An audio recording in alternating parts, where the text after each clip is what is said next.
Cookery சேனலை பார்த்து யார் வேணாலும் சமையல் பண்ணலாம். ஆனா சுவையான சமையல் பண்றது எப்படி?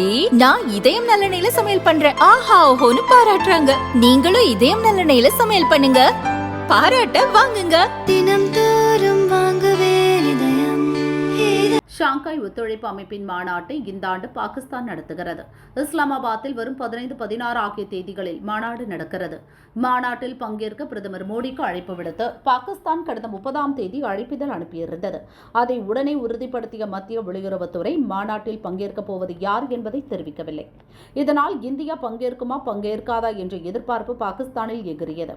ஷாங்காய் மாநாட்டில் வெளியுறவு அமைச்சர் ஜெய்சங்கர் பங்கேற்பார் என வெளியுறவு அமைச்சகம் இன்று அறிவித்துள்ளது.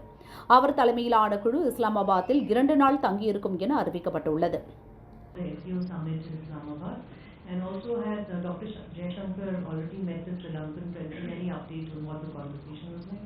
On our participation in the SCO summit, yes, the External Affairs Minister will lead our delegation to Pakistan to participate in the SCO summit, which will be held in Islamabad on 15th and 16th, I understand, of October.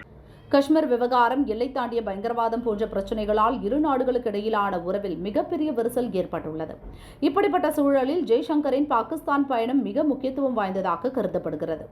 2016ஆம் ஆண்டில் பதான்கோட் விமானப்படை தளத்தில் புகுந்து பாகிஸ்தான் பயங்கரவாதிகள் தாக்குதல் நடத்திய பிறகும் கூட அந்த ஆண்டு ஆகஸ்டில் பாகிஸ்தானில் நடைபெற்ற சார்க் உள்துறை அமைச்சர்கள் மாநாட்டில் நமது உள்துறை அமைச்சர் ராஜ்நாத் சிங் பங்கேற்றார்.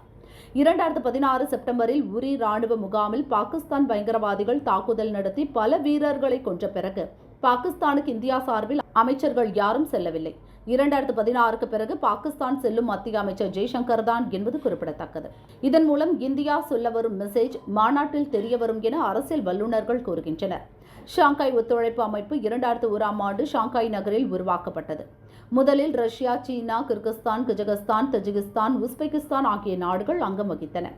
2017இல் இந்தியாவும் பாகிஸ்தானும் ஷாங்காய் ஒத்துழைப்பு அமைப்பில் நிரந்தர உறுப்பு நாடாக இடம் பிடித்தன. 2023இல் ஷாங்காய் ஒத்துழைப்பு மாநாட்டை இந்தியா நடத்தியது. வீடியோ கான்பரன்சிங் மூலம் நடந்த மாநாட்டில் பாகிஸ்தான் பிரதமர் ஷெபாஸ் ஷெரீப் பங்கேற்றார். கடந்த ஆண்டுதான் ஈரான் நிரந்தர உறுப்பு நாடானது.